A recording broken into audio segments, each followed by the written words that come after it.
comenzar el evento, lo primero que les quiero preguntar a todos es cómo se preparan para esta conferencia. Pueden escribir a través del chat y me van a ir diciendo aquí cuáles son sus respuestas, si están emocionados, contentos, confiados, expectantes o dormidos, porque dependiendo del país de donde nos estén mirando, bueno, vamos a ver cómo se van preparando para este evento que lo venimos difundiendo ya hace un tiempo, así que espero que, bueno, estén contentos, emocionados, expectantes y confiados porque, como hablamos de gamificación, que ahora vamos a ver de qué se trata, luego voy a comprobar a ver si estuvieron atentos a la conferencia. Para comenzar, lo primero que tenemos que realizar es una definición de este tema que hoy nos convoca. La gamificación. ¿A qué llamamos gamificación? Precisamente llamamos a este término la ludificación del aprendizaje. Es decir, la gamificación es una metodología que busca aumentar la motivación de los estudiantes en entornos que a priori no son lúdicos, para propiciar precisamente la optimización de alguna habilidad o competencia, para incrementar algún conocimiento o para obtener algún resultado que nosotros busquemos de nuestro alumnado. Es decir, si nosotros vemos que hay un déficit, por ejemplo, en cuanto a la comprensión lectora, tranquilamente podemos implementar la gamificación, porque a través de determinados tipos de juegos podemos promover que nuestros estudiantes se involucren emocionalmente en nuestras clases y respondan de otra manera. También tenemos que tener en cuenta que somos educadores del siglo XXI. Por ende, tenemos que desterrar ya el modelo conductista que muchos años acompañó a la educación, donde era el docente el único poseedor absoluto del conocimiento y el estudiante no podía emitir ninguna palabra, no podía cuestionar nada. Hoy ya no es así. Hoy nosotros contamos con un modelo horizontal, donde nosotros como educadores somos guías y facilitadores del conocimiento, somos mediadores. Y nuestros estudiantes, ellos son el centro, son la clave de este proceso de enseñanza y aprendizaje. En última instancia, ellos son responsables de su propio aprendizaje. ¿Por qué? Porque van a ser ellos quienes deciden qué quieren aprender, cómo quieren hacerlo y cuándo. Teniendo en cuenta que hoy el contexto en el cual nosotros nos encontramos atiende a estas necesidades, donde algunos van a aprender de una manera más rápida que otros, es decir, cada uno de nuestros estudiantes va a aprender a su propio ritmo y va a tener una necesidad y una demanda distinta a la cual nosotros tenemos que atender. Y en este sentido, en cuanto a la gamificación, es necesario preguntarnos por qué nos gusta tanto jugar. Y tiene un papel preponderante la neurociencia, que sostiene que el juego es un mecanismo arraigado naturalmente en el ser humano y que nos gusta jugar precisamente porque al hacerlo nosotros liberamos dopamina, que es un neurotransmisor que nos provoca esta sensación de bienestar y de placer, porque la lógica de los juegos a los cuales nosotros jugamos precisamente despierta esa curiosidad y esas ganas de saber qué sucederá en los siguientes niveles. Y cuando hablamos de gamificación en el aula, al hacer referencia a la neurociencia, también hay otra arista muy importante que es la psicología. Hay determinados especialistas, como los que ustedes están mirando en pantalla, que han hablado desde hace varios años acerca del juego y su impacto en los niños, en los adolescentes y en los adultos. Es así que comenzamos con el especialista Johan Huizinga, que nos habla del homo ludens, es decir, del hombre que juega. Y él afirma que el juego es un elemento cultural que se da libremente y que se va transmitiendo de generación en generación. Y en esta línea, desde el estructuralismo, con dos grandes referentes que como educadores seguramente muchos de ustedes conocerán, nos encontramos con Jean Piaget y Jerome Bruner. Jean Piaget afirma que el juego, como bien lo dice la palabra, la corriente del estructuralismo, estructura la forma de pensar del niño, que permite a su vez el desarrollo psicomotor, cognitivo, lógico-matemático, y por eso también tenemos que tener en cuenta que los niños a los pocos meses de edad, ellos aprenden jugando, precisamente porque los mecanismos cerebrales lo preparan para eso. Y Jerome Bruner lo que sostiene es que el juego es la primera aproximación a la comunicación. Fíjense cómo estos especialistas que seguramente en el profesorado muchos de nosotros hemos estudiado, hablan del juego, es decir, que el tema de la gamificación hace muchísimos años está presente en la educación, pero es un fenómeno que hace pocos años empezó a tener auge y que se le empezó a dar importancia precisamente cuando se comenzó a estudiar el tema de la motivación, qué es lo que necesitan los estudiantes para aprender de un modo eficaz. Y siguiendo en esta línea, nos encontramos con la teoría sociocultural de la que hace referencia Lev Vygotsky.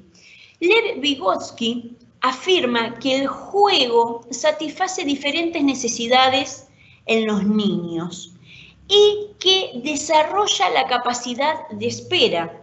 Como bien sabemos, cuando todos jugamos, tenemos que esperar para saber si pasamos al siguiente nivel, o de hecho cuando nosotros perdemos alguna partida, tenemos que volver a comenzar el juego muchas veces, entonces comenzamos a desarrollar esa capacidad de espera.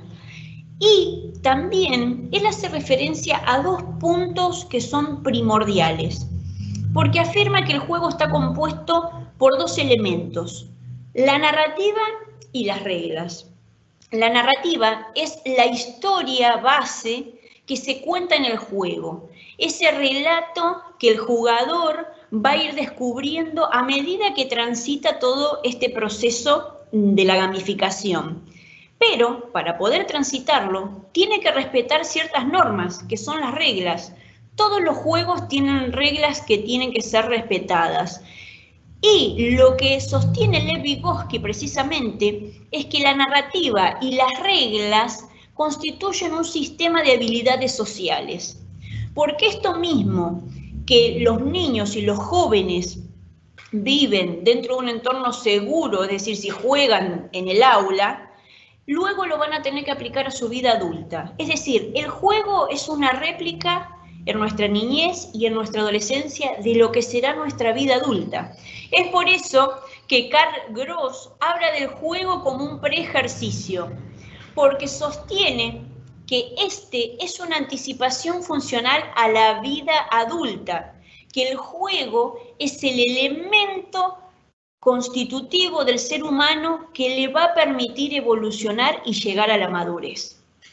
Y en esta instancia también, Leon Festinger, él acuña un término que posiblemente algunos de ustedes lo hayan escuchado, que es la disonancia cognitiva. La disonancia cognitiva nos permite a los seres humanos adoptar un sistema de reglas que inicialmente no compartimos. ¿A qué me refiero con esto? La disonancia cognitiva es como una disputa entre la mente y el corazón. Es decir, me obliga a tomar decisiones en el juego. Cuando, por ejemplo, tengo que elegir el camino 1, 2 o 3. Y si lo pienso racionalmente, tendría que elegir el 1, pero intuitivamente tengo una corazonada y voy a ir por el 3. Bueno, la disonancia cognitiva nos obliga a tomar decisiones y a elegir realmente algún camino para poder proseguir con el tema del juego. Y si nos equivocamos, como el juego es en un entorno seguro, porque siempre estamos hablando dentro del ámbito educativo, tenemos que tratar de instaurar al error de una manera constructiva. No verlo como algo negativo y castigarlo como hace mucho tiempo se hacía ¿Por qué? Porque es necesario que nuestros estudiantes sepan que no siempre van a ganar y que el error es parte del proceso de enseñanza y aprendizaje y que no está mal equivocarse, porque de esa manera aprendemos. Por eso es importante que seamos docentes constructivistas, es decir, que todo lo veamos de manera constructiva, en pos de ofrecerle a nuestros estudiantes un aprendizaje que sea realmente significativo para ellos. Ahora bien, ¿cómo podemos aplicar la gamificación en el aula? En cualquier nivel educativo, no solamente el nivel inicial, primario, secundario, sino también el nivel superior, porque la gamificación está presente en diversas áreas y en diversos niveles. Inicialmente siempre estuvo muy presente en lo que es el ámbito empresarial y en el marketing, pero luego fue virando a distintas áreas como la educación y la medicina. Entonces, ¿cómo podemos aplicar la gamificación en nuestras clases? Primeramente, como educadores, tenemos que definir un objetivo. Es decir, si yo decido implementar esta metodología de la gamificación, tengo que tener un fundamento pedagógico que sustente mi decisión de implementar esta metodología. Si tengo, por ejemplo, estudiantes que no pueden realizar de manera adecuada, por ejemplo, el pensamiento lógico-matemático, bueno, tengo que buscar un tipo de juego que refuerce esa carencia o ese déficit académico. Tengo ese objetivo claro. Voy a implementar la gamificación porque quiero optimizar o quiero reforzar el pensamiento lógico-matemático de mis estudiantes, en primera instancia.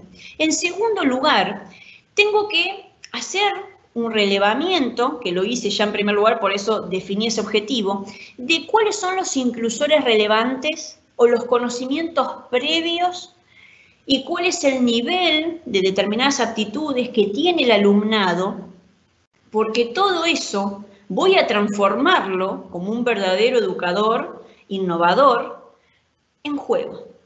Toda esa información que yo tengo la voy a utilizar para proponer un juego que les permita a ellos superarse en todo sentido.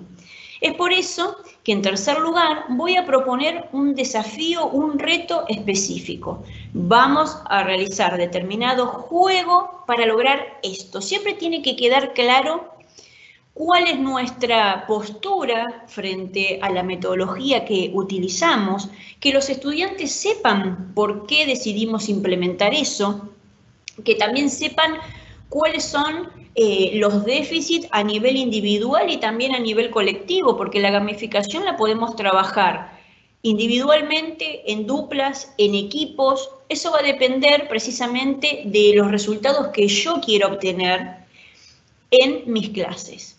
En cuarto lugar, que es muy importante esto, necesitamos establecer las normas del juego y que quede claro que quienes no la cumplan o van a quedar descalificados, y la importancia del juego limpio también, ¿no? Del fair play, porque esto mismo era lo que yo comentaba hace un momento, la importancia de respetar la normativa, las reglas en una institución como es la escuela, también en la clase de un profesor, porque esto mismo, estos niños y estos adolescentes lo van a tener que hacer en otros lugares y en otros contextos a medida que van creciendo.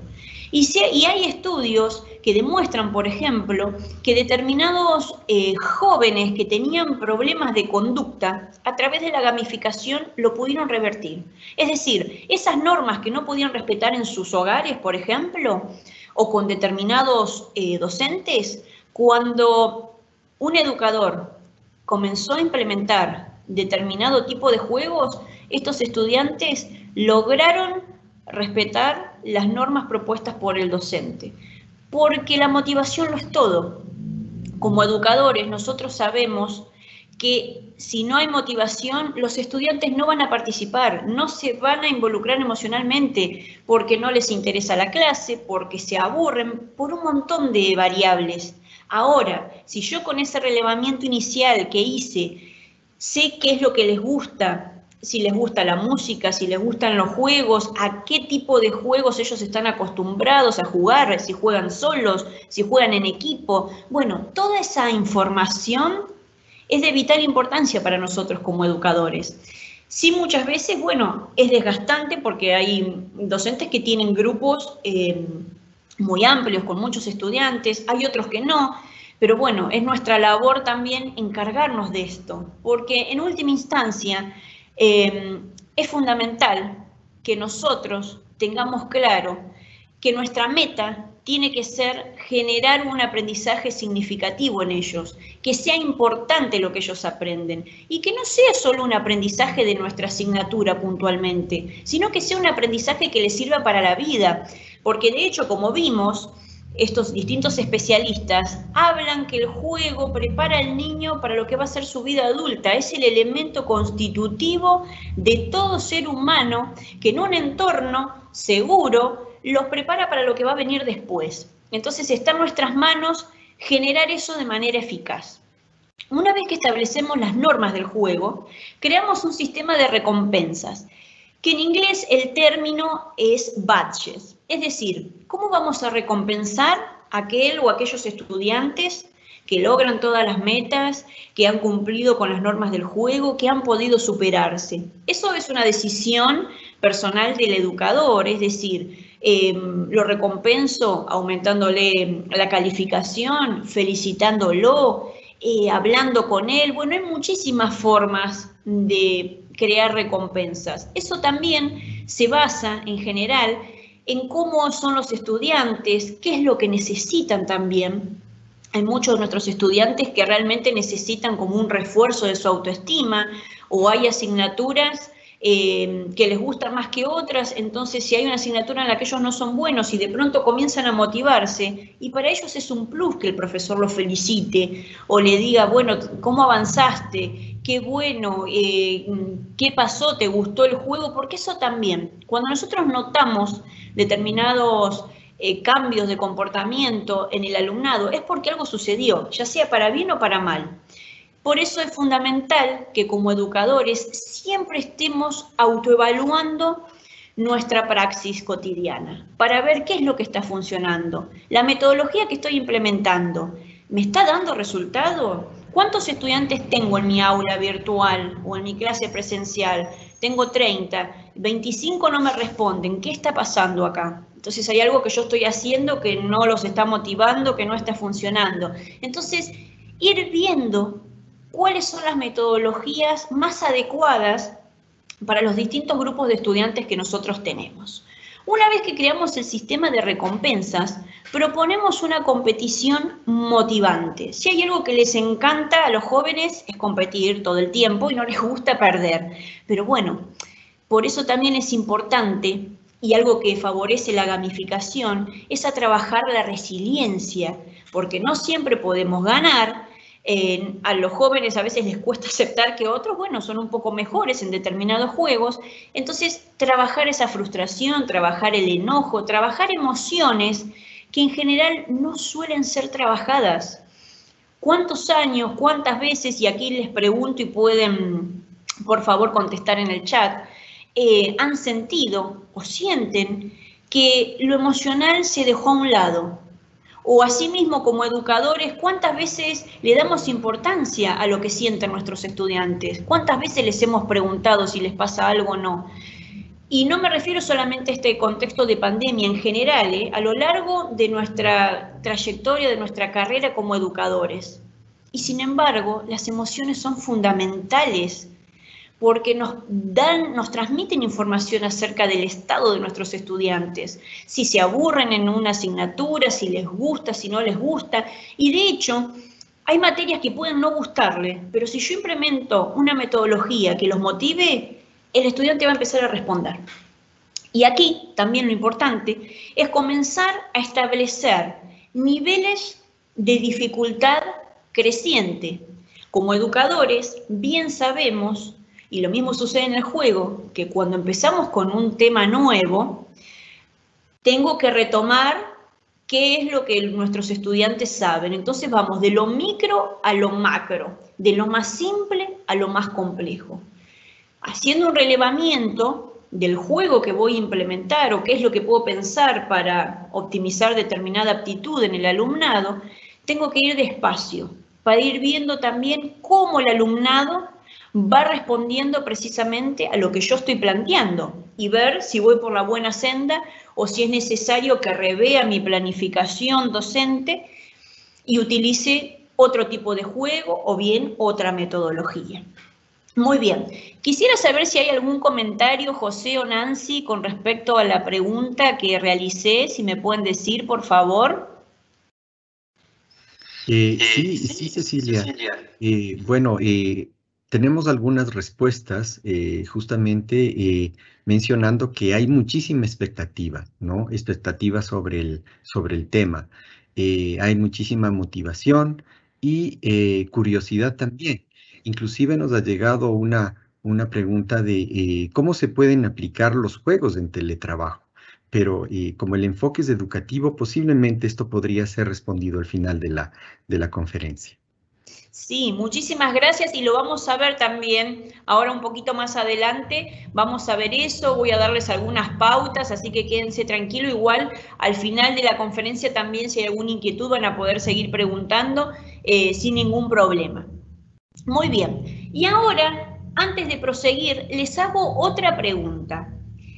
¿Qué es para ustedes lo más importante para que un juego sea realmente atractivo? Es decir, cuando ustedes, si se retrotraen a la infancia o a la adolescencia o asimismo ahora de adultos, ¿cuáles son para ustedes los elementos infaltables para que digan, este es un juego excelente o me encanta jugarlo por tal o cual cuestión?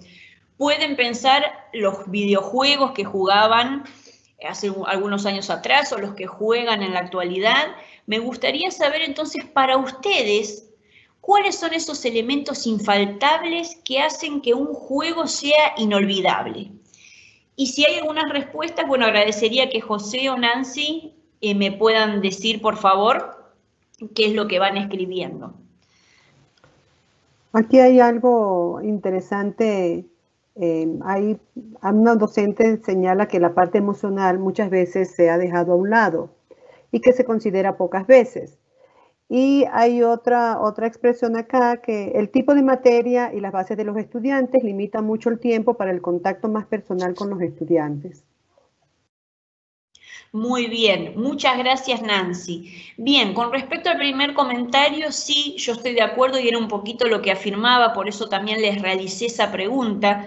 Mucho tiempo y de hecho suele aún dejarse de lado esta arista tan importante que es constitutivo del ser humano, la emoción, cómo se siente frente a una clase, cómo se siente frente a determinado educador o por qué con uno responde y con el otro no. Entonces, este tema da para un debate muy amplio, pero estas cuestiones, estas preguntas que yo les hago, es también a su vez para que ustedes puedan autoevaluar su práctica o repensar cuestiones que posiblemente nunca se las plantearon o que en muchas charlas a veces no se hablan. Bueno, todo esto sirve para optimizar nuestra praxis. Y con respecto al segundo comentario, también es cierto que muchas veces, dependiendo la asignatura, dependiendo el nivel también educativo al cual nosotros estemos educando, también a veces es cierto que, bueno,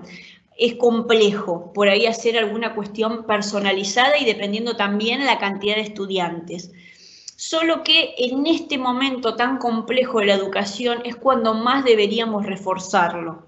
Y vamos a ver también ahora, más allá de analizar los elementos de la gamificación, que podemos, en realidad, siempre planificar nuestras clases de una manera distinta para tener ese tiempo y así no sea personalizado, por lo menos hacerlo general, pero que los estudiantes sepan que el educador tiene la intención de realizar una clase distinta, una clase innovadora, de salir de lo que está acostumbrado, que a veces cuesta muchísimo porque muchos educadores vienen ya con una formación muy contundente y muy rígida y todo esto, todas estas nuevas metodologías y herramientas y han sido un punto de inflexión en su práctica docente. Y uno eso lo entiende, lo mismo que la aceptación de, por ejemplo, la modalidad híbrida de trabajo o la aplicación de la tecnología.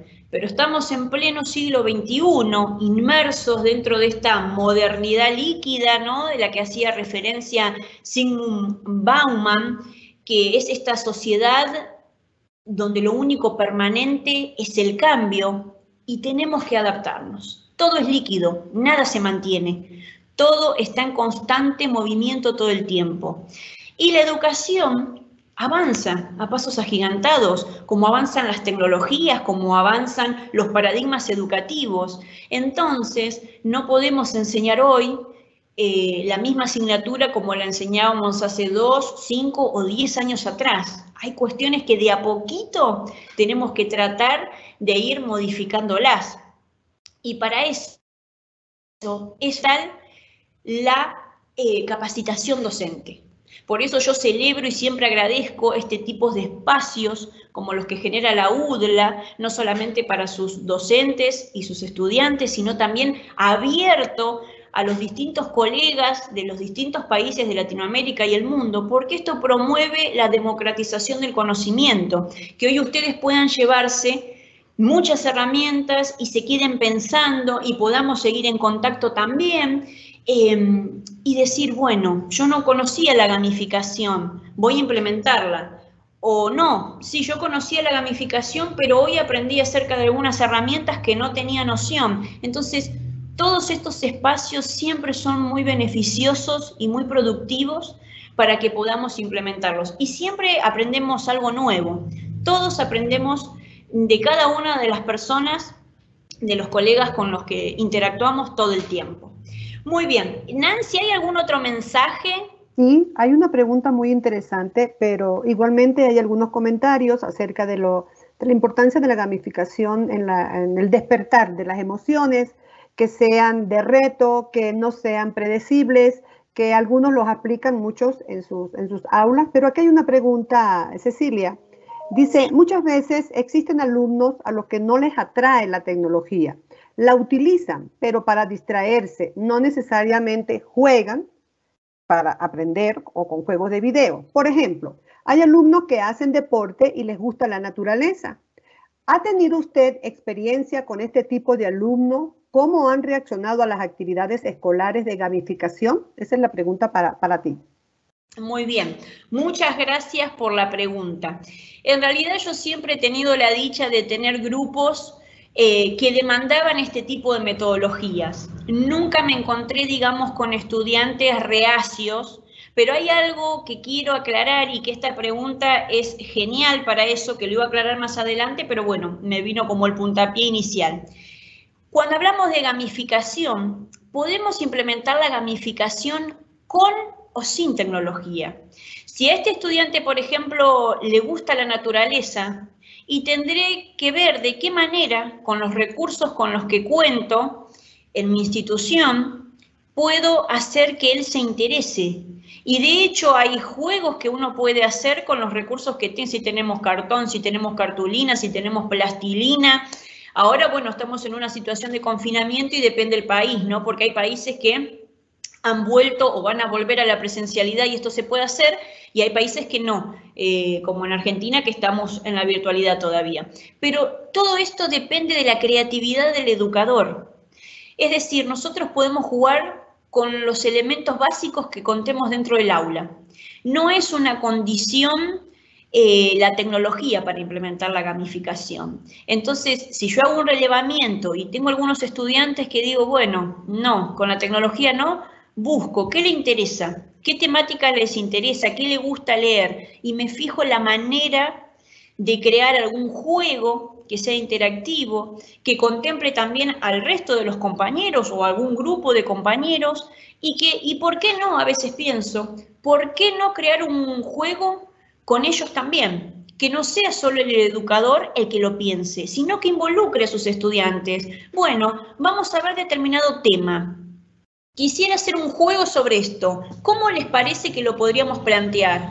¿Cuáles podrían ser las reglas del juego para ustedes, para que sea equitativo para todos? Entonces ahí ya estamos involucrando a todos nuestros estudiantes, hay un feedback inmediato y vamos conociendo cuáles son sus necesidades, cuáles son sus gustos. Así que agradezco mucho esta pregunta porque la verdad que es un puntapié importante y es relevante destacar esto también, que el juego lo podemos crear con los elementos que tengamos, porque por ejemplo, hay educadores, los maestros rurales, por ejemplo, o determinados docentes que se desempeñan en instituciones donde la tecnología no existe, es decir, no tienen computadoras, que sufren la brecha digital, que es un gran problema al que, bueno, se enfrentan muchos educadores y muchos estudiantes. No hay conectividad. ¿Cómo implemento la gamificación? Desgraciadamente sufren las consecuencias de la brecha digital. Bueno, ¿qué tengo? ¿Tengo piedras? ¿Tengo cartón? ¿Tengo papel? ¿Tengo un pizarrón? Bueno, ¿qué tipo de juego puedo crear con eso? Con la creatividad se pueden lograr muchísimas cosas. De hecho, hay juegos que ya existen desde hace años, como el juego de la oca, como el tatetí, por ejemplo, como el dado cuenta historias, los dado cuenta historias que sirven precisamente para que nuestros estudiantes refuercen la escritura creativa, para que trabajen en equipo. Se pueden hacer muchísimas cosas. Y en este sentido, yo los invito, y en este contexto tan complejo, a reinventarse y a repensar cómo pueden implementar dentro de sus contextos, y aquí también me gustaría preguntarles si alguno de los docentes que están aquí se enfrentan a esta situación, que no tienen tecnología o que enseñan en escuelas de contextos vulnerables o de montaña o en situaciones que no les permiten aplicar la tecnología si tuviesen que hacer una actividad gamificada. Y si alguno ha tenido esta experiencia de implementar la gamificación sin la tecnología. Yo les voy haciendo estas preguntas. No sé, Nancy, si hay alguna respuesta o algún comentario. Hay muchísimos comentarios, realmente. Muchísimas gracias a todos los docentes que nos acompañan la tarde de hoy. Sí, te voy a mencionar un comentario y es el siguiente. Somos docentes del siglo XX, trabajando, enseñando en el siglo XXI. Y hay una pregunta que dice, ¿qué estrategias? Hay muchísimas, solo que, perdonen, pero las tomo como al azar porque de verdad muchas gracias por su participación. ¿Qué estrategia debería aplicar en mis clases cuando casi todo el curso es poco participativo? Bien, muy bien, muchas gracias por esta pregunta. Bueno, retomamos un poquito lo que comentaba al principio. Posiblemente el colega o la colega que realizó esta pregunta tal vez pueda haber ingresado después. Lo que yo decía al inicio de la conferencia es que primeramente nosotros como educadores debemos realizar un relevamiento de los conocimientos previos o de los inclusores relevantes que traen nuestros estudiantes. Es decir, si yo tengo pensado explicar determinado tema de mi área, bueno, ¿qué conocimientos tienen a nivel individual y grupal mis estudiantes? ¿Qué les cuesta? ¿Han entendido ese tema en cuestión? ¿Es muy superficial la idea que tienen? Y en base a toda esa información que yo tengo, también preguntarles qué les gustaría aprender, de qué manera les gustaría aprender, si les gusta la música, si les gusta el juego, qué tipo de juegos, si juegan solos, si juegan en equipo. Entonces, con esa información, yo voy a poder saber qué tipo de metodología implementar para que ellos participen. O asimismo, a esta colega o este colega que realizó esta pregunta, mi inquietud o lo que yo como educador o educadora me plantearía o les plantearía a ellos directamente, ¿por qué no están motivados? A corazón abierto, chicos, yo hago lo mejor por ustedes, o no sé si en qué nivel, no sé, el docente que realizó la pregunta en qué nivel se desempeña, si es secundaria o es superior, pero no importa el nivel, es a corazón abierto preguntarle, doy lo mejor, pero siento que esto no funciona, ¿por qué no están motivados? ¿Es por la forma en que yo imparto la clase o hay otros temas? Porque también convengamos que en esta situación muy compleja hay muchos problemas en el hogar, hay muchas situaciones de tristeza por todo lo que está sucediendo. Entonces, a veces no es un problema del educador en sí, sino todo un contexto que desgraciadamente a nivel global no acompaña. Pero a veces es una cuestión nuestra también. Para saber si es una cuestión de nuestra metodología de enseñanza, lo mejor es preguntarles de buena manera qué es lo que podemos mejorar, qué es lo que les gusta de nuestras clases y reforzar eso. Entonces, la comunicación, el feedback con nuestros estudiantes es primordial. Esa yo creo que es la mejor estrategia que podemos implementar. Muchísimas gracias por la pregunta y al resto de los colegas también. Estamos un poco ajustados con el tiempo, pero después veremos la forma en que yo les pueda responder y seguramente vendrán otras conferencias para poder retomar alguno de estos aspectos. Muchísimas gracias a todos. No sé, Nancy, si hay algún comentario más que quisieras decirme, si no prosigo. Sí, Nancy, perdón, hay uno que es interesante y que dice, sí, somos docentes formados en el siglo XX, educando a generación del siglo XXI. Sí, muy bien, y que es un poquito esto que yo comentaba hace un momento. Hay educadores que vienen de otro tipo de, con otro tipo de enseñanza, de otro tipo de paradigma, entonces a veces es muy difícil. Por eso uno no juzga cuando se encuentra con educadores que dicen no me gusta la tecnología o no la quiero implementar o no comprendo cómo esto funciona, porque cuesta mucho cambiar de un paradigma a otro cuando uno fue formado de una determinada manera.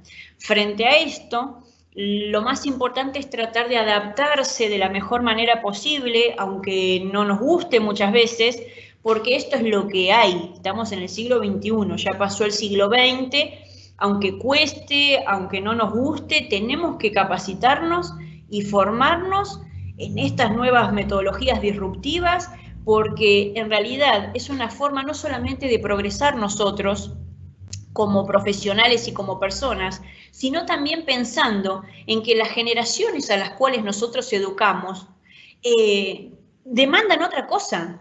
Ya demandan esto y de hecho, no sé si a algunos de ustedes les pasará, muchas veces son nuestros estudiantes los que nos enseñan a nosotros este tipo de cuestiones, porque manejan en general la tecnología como la nada. Entonces ahí es donde nosotros tenemos que entrar en razón y decir, yo tengo que estar a la altura de esta situación, de este nuevo paradigma educativo, de las demandas, de las necesidades de mis estudiantes. No puedo conformarme. A ver, como poder se puede, pero tenemos que ser educadores con la intención de superarnos a diario en todo sentido. Yo creo que esa es la finalidad de un educador que eligió su profesión por vocación, por amor y porque en definitiva, no nos olvidemos que nosotros estamos transformando las mentes y los corazones de estos niños y jóvenes que van a ser el futuro. Entonces, ¿qué futuro nosotros queremos? Les dejo esa pregunta también. Muy interesante todo lo que están planteando. La verdad me encanta, es muy enriquecedor, les agradezco muchísimo. Bueno, voy a proseguir con la conferencia y después retomamos algunas cuestiones más, ¿sí? Les agradezco mucho a todos. Entonces, vamos a ver ahora cuáles son los elementos de la gamificación. Los elementos fundamentales de la gamificación son estos tres que vemos en la pirámide. Tenemos por un lado las dinámicas. Las dinámicas son la forma en que los jugadores interactúan con el juego, aquello que experimentan mientras están jugando. Entonces aquí nos vamos a encontrar con la parte emocional, con las limitaciones, con la progresión, cómo se va dando esta sucesión en el juego y con la historia. Cómo el jugador va descubriendo esa historia creada. Por otro lado, nos encontramos con las mecánicas. Las mecánicas, precisamente como su nombre lo indica, son los mecanismos o sistemas que llevan a un juego a que sea o no atractivo y que responde al interrogante ¿cómo se juega? En definitiva, podemos decir que son las reglas del juego. Entonces aquí nos encontramos con los retos, los desafíos, las recompensas, el feedback y la competición. Y después tenemos los componentes, que los componentes son los elementos que facilitan la observación del progreso del jugador en el juego. Entonces vamos a ver los logros, el ranking, entre otros. Y sumado a estos elementos, también nos vamos a encontrar con distintos tipos de jugadores. Son 4. Por un lado tenemos el asesino o killer, que precisamente lo que persigue es una confrontación y derrotar a sus oponentes, ¿no? Cueste lo que cueste, a toda costa. Por otro lado, nos encontramos con el socializador o socializer, que tiene la intención de jugar en grupo y compartir sus logros, de ahí la palabra socializador. Después nos encontramos con el triunfador o archivier, que busca conseguir logros, y con los exploradores, que ellos disfrutan el recorrido del juego. Entonces, sabiendo cuáles son los tipos de jugadores y conociendo también a nuestros estudiantes, podemos inferir, bueno, si yo creo un juego, ¿qué tipo de jugadores cada uno de mis estudiantes? O si llego a hacer un juego grupal, bueno, ¿quiénes van a ser los socializadores? ¿Quiénes los triunfadores? ¿Quiénes los asesinos? ¿Y quiénes los exploradores? Porque eso depende mucho del tipo de personalidad que tengan los estudiantes. O también se podrían agrupar de forma aleatoria y ver cómo responden. O sea, en el tema de la gamificación todo es muy subjetivo y depende de lo que el educador requiera, cuáles son los resultados que quiere lograr. O asimismo, como el colega que realizó esa pregunta, ¿cómo puedo hacer? ¿Qué estrategias puedo implementar? Y esto para nosotros también es ensayo y error. Y no tienen que ponerse mal por eso. Porque yo no puedo saber si la primera vez que implemento la gamificación me va a ir bien o no con determinado grupo de estudiantes. Pero si yo no lo intento, siempre me voy a quedar pensando, ay, ¿hubiese funcionado o no? Entonces hay que animarse y ver si no funciona este tipo de metodología como, bueno, no funcionó con este grupo, pero no significa que no vaya a funcionar con otros. Siempre con una actitud positiva y pensando en brindar lo mejor y pensar este tipo de metodología también para nosotros como un proceso de enseñanza y de aprendizaje, porque nosotros también aprendemos. Nunca como educadores dejamos de aprender, si estamos abiertos, ¿no? y predispuestos a eso. No somos los poseedores absolutos del conocimiento y tenemos que tener la humildad para reconocer esto, porque teniendo esa humildad vamos a lograr muchas cosas y vamos a lograr animarnos a implementar este tipo de metodologías u otro tipo de herramientas que sean favorables para nuestra labor. Muy bien, como nosotros estamos hablando de la gamificación en educación superior, porque bueno, como bien sabemos, la UDLA gestionó esta conferencia, es importante tener en cuenta que hay muchísimos recursos que pueden implementarse tanto en universidades como en empresas. Porque en general también hay otros recursos que también voy a ejemplificar para nivel inicial y primario y medio. Pero ahora me voy a basar en lo que es la educación superior y en las empresas. Tenemos en primera instancia una aplicación que se llama Learning Park, que es una herramienta de gamificación que consiste en la formación de los profesionales que trabajan ya sea en una institución educativa o en una empresa, donde a través de determinadas preguntas de cultura general, ellos tienen que ir superando distintos niveles. Hay algunos niveles donde uno compite solo y hay otros niveles donde competimos con nuestros colegas y otros donde competimos aleatoriamente con gente que nosotros no conocemos. Por otro lado, nos encontramos con Attribity, que Attribity es una plataforma que capacita precisamente a los empleados para que aprendan, para que se desarrollen y se desempeñen mejor a través de los juegos. Y como su nombre lo indica, es a través de trivias, a través de preguntas. Como pueden observar ahí en la imagen, bueno, ahí tenemos un empleado, Jaime versus Ana. Entonces los puntos que tiene cada uno. De acuerdo también a que contesten bien o no determinadas preguntas, es que ellos van sumando puntos. Y van ganando también en ranking, en logros, que ese tipo de recompensas, cuando uno juega, son fundamentales por más que seamos grandes. Porque hay otra cuestión que me gustaría consultarles, cómo se sienten ustedes frente a eso, que cuando nosotros éramos niños o adolescentes, uno siempre tenía como muy arraigado el tema del juego.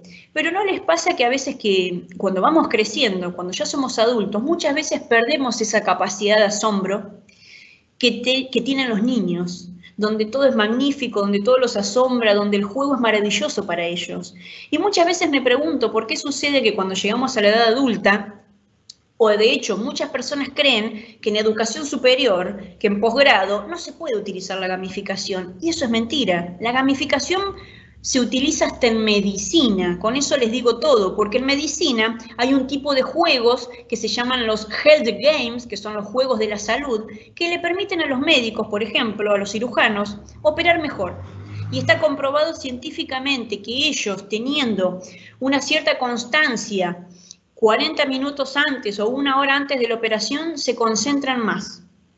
Así que fíjense, se utiliza en medicina, no lo vamos a utilizar en la universidad, pero bueno, en esta cuestión también hay que desterrar muchos mitos, hay que adaptarse a nuevas metodologías, a nuevas ideas. A algunas personas les cuesta más que a otras, pero bueno, lo importante es querer y animarse. Después tenemos también, bueno, yo les dejo esa pregunta, ¿por qué creen que sucede eso, no? Que después por ahí crecemos y a la gran mayoría les cuesta como perder ese sentido, ¿no? Como de juventud, si se quiere, de decir, bueno, me asombro o puedo hacer lo mismo que hacía antes. Sin embargo, hay algunas personas que siempre dicen, no, yo llevo un niño dentro y son como niños literalmente, aunque tengan 40 o 50 años, tienen ese espíritu. Pero en general, por ahí no le sucede lo mismo a la mayoría. Bueno, quisiera saber ustedes cómo se sienten o por qué creen que eso sucede mientras yo sigo explicando y leemos algunos comentarios. Por otro lado, nos encontramos también con este juego del BBVA Game, que es un juego, una gamificación del banco francés, que se implementó precisamente en España a través de una plataforma digital en la que el usuario va obteniendo puntos que puede canjear por distintos premios por usar las potencialidades o funcionalidades del banco. Entonces, ¿el objetivo cuál fue precisamente? Fidelizar clientes. Entonces generaron una gamificación en banca. Cuando el usuario se da de alta y adquiere una tarjeta, ya acumula 300 puntos. Y en la medida que va retirando dinero o va haciendo operaciones digitales, obtiene una cierta cantidad de puntos que después las puede canjear. Entonces, fíjense que todo pasa también por el tema de la creatividad y del objetivo que tengamos, del objetivo claro. Bueno, quiero tener más clientes en mi banco. ¿Qué hago? Gamifico. Quiero, como educador, lograr que mis estudiantes, no sé, optimicen la escritura creativa. ¿Qué puedo hacer? Puedo gamificar, puedo implementar también el storytelling o la narrativa transmedia, que es una herramienta también muy efectiva, que en otro momento hablaremos de ella. Hay muchísimas cosas. Todo está en nuestra mente y en lo que nosotros querramos lograr. Y otro ejemplo que tenemos es de Global Omnium, que también es muy similar a Learning Park, donde hay que sostener una ciudad como la que se ve ahí y mejorar la calidad de vida de las personas a través de responder adecuadamente determinadas preguntas. Y así como estas herramientas, hay muchísimas otras que se pueden implementar y que posiblemente son desconocidas. Lo bueno es que ustedes hoy ya las conocen. En el caso de Attribity, hay una demo que es gratuita para 5 profesionales o 5 empleados.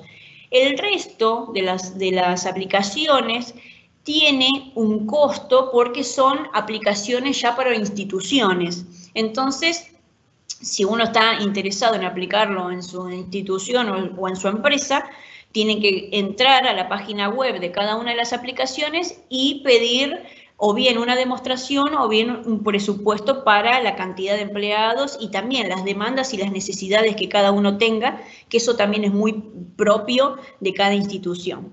Bueno, muy bien. Nancy o José, no sé si hay alguna respuesta de lo que pregunté recién, si me pudieran decir, por favor.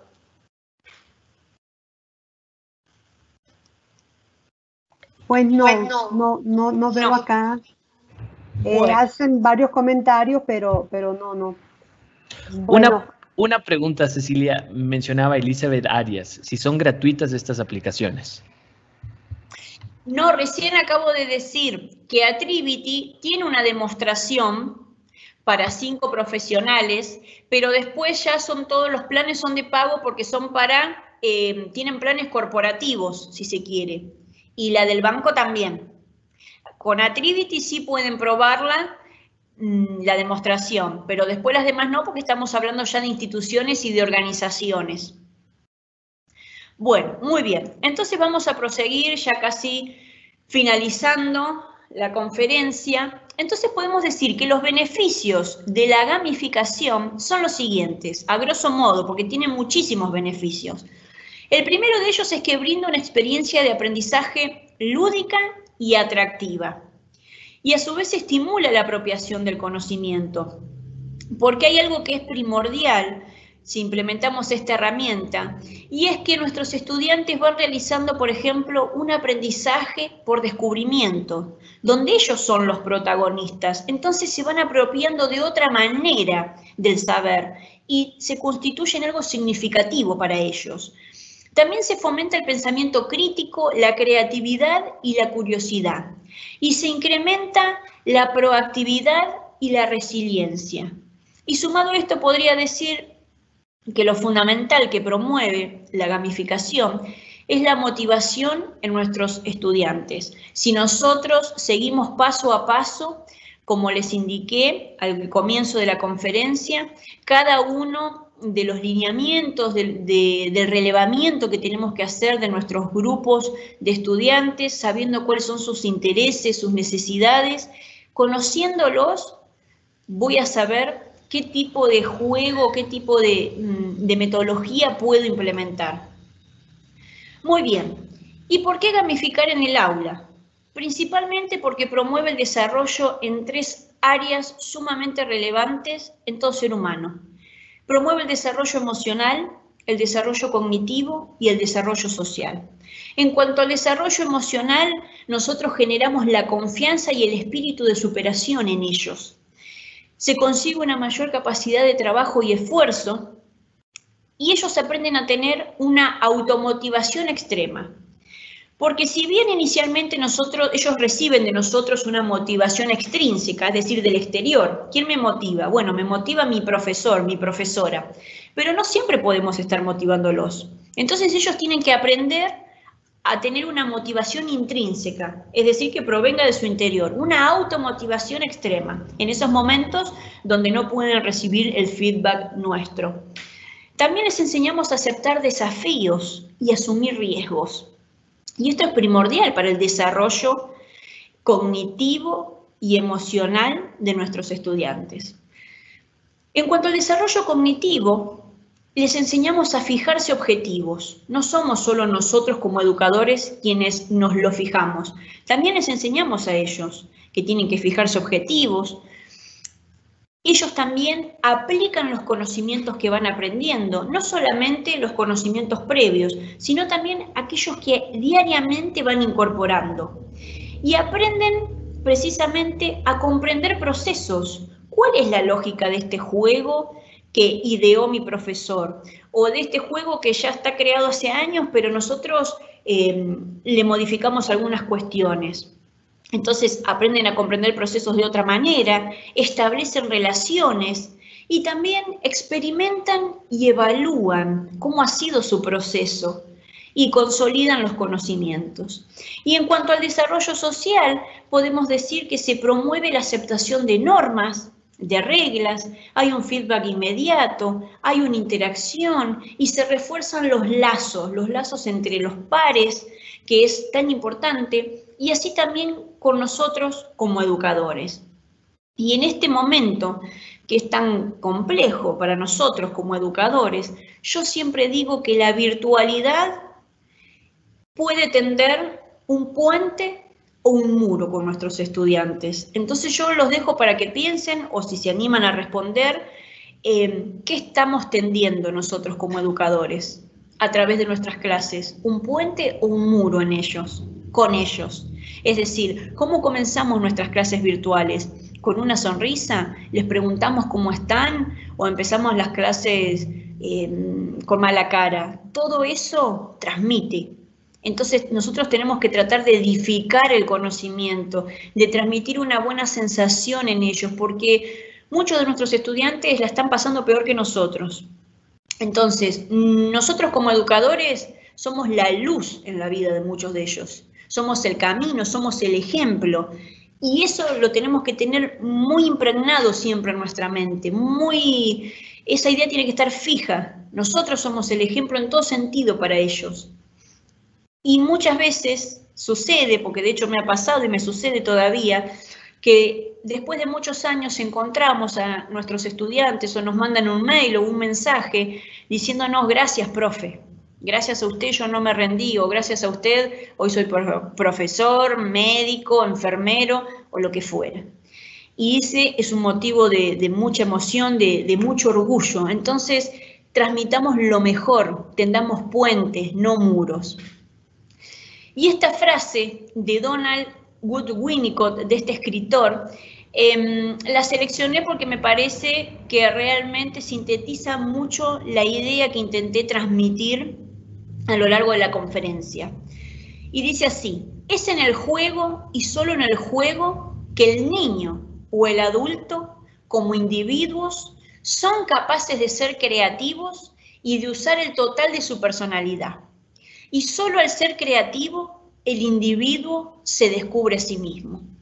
Considero que es una gran verdad y esto está vinculado con lo que yo les decía. Todo depende de nuestra creatividad, como así también, qué lindo es reinventarse y descubrirnos a nosotros mismos en facetas muchas veces impensadas, siendo niños nuevamente nosotros, aunque estemos en el rol de educadores, animarnos a implementar la gamificación, que muchas veces para ustedes puede hasta ser impensado esto, ¿no? Así que les agradezco muchísimo a todos ustedes y quiero cerrar con esta frase que tiene que ver un poquito con lo que comentaba recién, ¿no? Un profesor trabaja para la eternidad, nunca sabrá hasta dónde llegará su influencia. Por eso tenemos que trabajar arduamente, tenemos que capacitarnos en pos de brindarle lo mejor a nuestros estudiantes. Nosotros estamos formando a las generaciones que van a ser y que ya son en algunos casos, porque también educamos adultos, el futuro de nuestra nación y el futuro del mundo. Entonces tenemos que siempre brindarles lo mejor. Así que les agradezco muchísimo. Para aquellos que quieran seguir en contacto, estos son los medios por los cuales pueden ubicarme, o así también en las redes. Les agradezco mucho.